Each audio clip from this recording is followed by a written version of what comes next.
بسم اللہ الرحمن الرحیم۔ السلام علیکم۔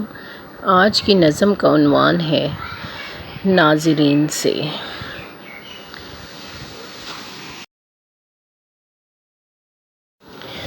یہ نظم علامہ اقبال کی کتاب ضرب کلیم کا مقصد بتاتی ہے کہ اس کتاب کا نصب العین کیا ہے، اس کتاب میں کیا تعلیم ہے اور کس طرف یہ رہنمائی کرتی ہے۔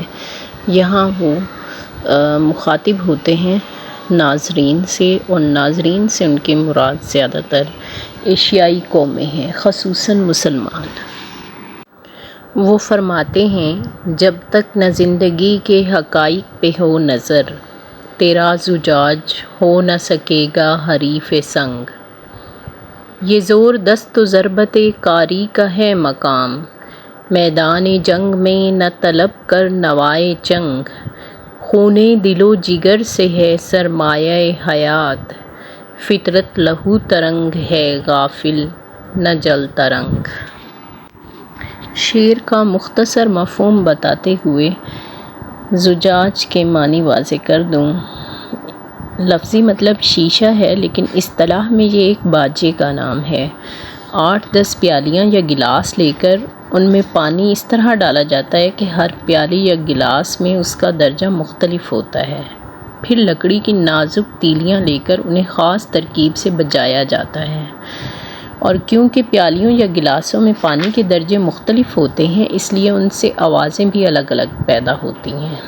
ماہر بجانے والا انہیں مختلف آوازوں کی ترکیب سے دلکشا نغمہ پیدا کر لیتا ہے۔ ان پیالیوں یا گلاسوں کی حیثیت وہی ہوتی ہے جو ہارمونیم میں پردوں کی۔ اقبال نے اسی سے لہو ترنگ کی ترکیب پیدا کی ہے، یعنی وہ باجا جو پیالیوں یا گلاسوں میں پانی بھر کر نہیں بلکہ لہو بھر کر بجایا جائے۔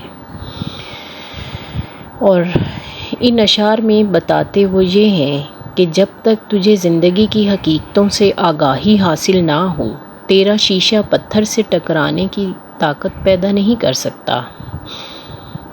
اور مزید وہ یہ بتاتے ہیں کہ ہم اس حالت پر پہنچے ہوئے ہیں جہاں زور بازو اور کاری ضرب کے بغیر کام نہیں چل سکتا۔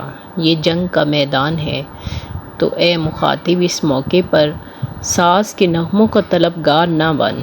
ساز کے نغمے محفلوں میں سنے جاتے ہیں، میدان جنگ میں قوت کے سوا کچھ کارگر نہیں، اور زندگی کا سرمایہ دل اور جگر کے خون سے پیدا ہوتا ہے، یعنی زندگی میں اسی کو فروغ حاصل ہوتا ہے جس میں بہادری ہو، جواں مردی ہو، جفا کشی ہو اور محنت و مشقت کی خصوصیتیں موجود ہوں۔ اے غافل، فطرت جل ترنگ سے نہیں لہو ترنگ سے کام لیتی ہے۔ علامہ اقبال یہ کتاب پڑھنے سے پہلے اپنے ناظرین کو یہ واضح کر دینا چاہتے ہیں کہ ان سے روایتی شاعری کی توقع نہ رکھی جائے۔